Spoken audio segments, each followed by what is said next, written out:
Europe 1, 9h-11h, le club de l'été. Anissa Haddadi. Le club de l'été 6 étoiles d'Hélène Darroze. Ce matin, vous dites plus chef, c'est bien. Hélène Darroze s'appelle Hélène. On l'appelle Hélène en cuisine et à la radio. Je ne l'appelle plus chef. Ce matin, Kevin Clémenté-Ruiz, Héloïse Goua, l'équipe du club de l'été. Alors on l'a vu, Hélène Darroze, votre petit coin de paradis, c'est le sud-ouest, mais il y en a un autre. C'est en face, c'est la Provence. J'en arrive. J'étais encore. J'ai passé 3 jours. Alors plus dans les cuisines que dehors, que dans les champs de lavande. Oui. Voilà, mais quand même j'ai fait quelques petites visites. Je pense qu'Héloïse va en parler. Exactement. Je vais rebondir. Et Héloïse Goua qui chaque jour prend un peu soin de notre cerveau. Elle nous met à l'affût de tout ce qui se passe sur le plan culturel, les séries, les livres. Et vous allez voir qu'aujourd'hui la culture, elle s'allie au sud-est. Vous allez nous faire découvrir un domaine que connaît très bien notre invitée Hélène Darroze. Bah oui, le suspense est immense. Hélène, si je vous dis le puits Sainte-Réparade, la route de la Cride aux portes du Luberon, vous me répondez Château Lacoste, absolument. Vous y avez votre restaurant depuis maintenant 4 ans. L'établissement a déjà une étoile au guide Michelin. Et à voir la beauté de ce domaine extraordinaire, Hélène, on n'a pas trop de mal à comprendre pourquoi vous y avez posé vos casseroles. Alors vous qui nous écoutez, si vous avez la chance cet été de vous balader en Provence, surtout arrêtez-vous au Château Lacoste. On est très exactement à 15 km d'Aix-en-Provence. Et cet endroit, initialement, c'est un vignoble, ça l'est toujours.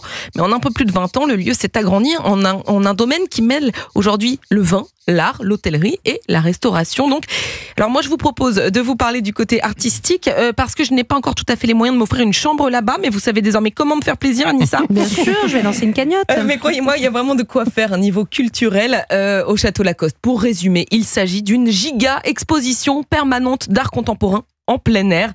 Vous pouvez tout à fait y rester une demi-journée ou même une journée entière parce qu'il y a tout de même 220 hectares. Mais alors justement, qu'est-ce qu'on peut y voir sur ce domaine du Château Lacoste ? Eh bien, que des merveilles. Rien que votre arrivée en voiture est impressionnante. Vous voyez des vignes, des oliviers, des cyprès, des pins à perte de vue.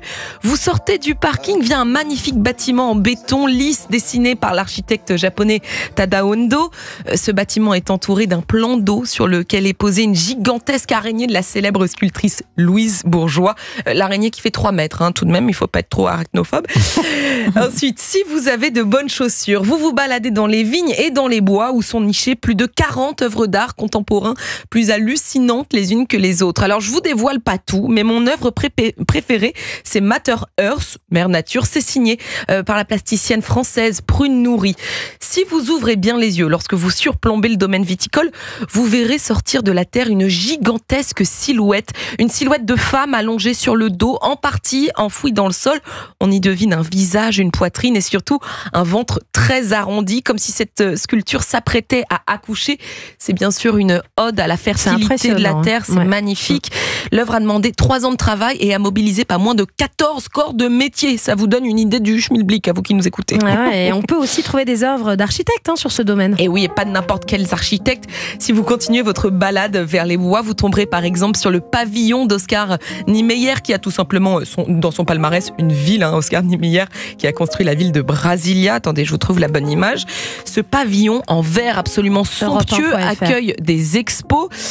Ensuite, au cœur des vignes, il y a aussi le pavillon de musique de l'architecte américain Frank Gehry, 16 mètres de haut, une ossature en bois et panneaux de verre. Et alors cette année, je trouve ça super, l'édifice accueillera des soirées cinéma. Vendredi soir prochain, par exemple, vous pourrez voir le film La vie aquatique de Wes Anderson. Sympa. Allez voir en ligne, c'est 12 € la place.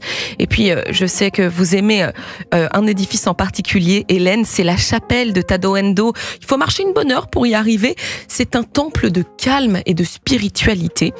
Et alors, très important, si vous n'y connaissez rien à l'art, si c'est pas trop votre truc, si ça vous complexe, eh bien, vous risquez quand même d'adorer ce lieu. Il n'y a pas que moi qui le dis. Écoutez, Marie Roset, responsable de la programmation culturelle du Château Lacoste. C'est de l'art plastique et des installations qui ont un vrai pouvoir sur tout le monde et que chacun peut interpréter à sa façon. Il n'y a pas besoin d'avoir un œil très aguerri pour les appréhender. Elles ont toute une lecture qui se fait très simplement, ne serait-ce que parce qu'elles vivent dans la nature, tout simplement. Et puis puis, je vous le dis, à chaque fois que je passe au château Lacoste, je termine par la boutique pour rapporter une bouteille d'huile d'olive qui est exquise. La prochaine fois, j'en rapporte au club de l'été. Ah oui, j'espère bien, bien sûr. Combien il faut compter pour visiter ce lieu magnifique ? Comptez 15 € pour le parcours art et architecture. Ça, c'est pour une promenade d'environ 2-3 heures. Il faut tout de même prévoir de bonnes chaussures. Je le redis, et une bouteille d'eau parce que ça grimpe pas mal. Et puis, pour les bons vivants, je me tourne vers vous, Anissa. Vous pouvez aussi prévoir des visites spécifiques des vignobles avec des ateliers de dégustation. Pour trouver plus d'infos, rendez-vous sur le site château-la-coste.com. Vous nous avez donné envie. Et les chanceux qui sont en Provence cet été, il faut absolument qu'ils aillent au château Lacoste. Moi, j'ai vu 3 expos. Là, j'ai vu, il y a Sophie Calle en ce moment, il y a Pucci, le designer, et il y a un artiste coréen, je vous redis pas le nom ou quoi, un peintre coréen, il y a chez Renzo Piano, au pavillon Renzo Piano. Voilà. Que des grands noms. Sincèrement, les 3 expos sont super intéressantes, fascinantes. C'est un lieu exceptionnel. Merci de nous l'avoir fait visiter ce matin, Héloïse Goual.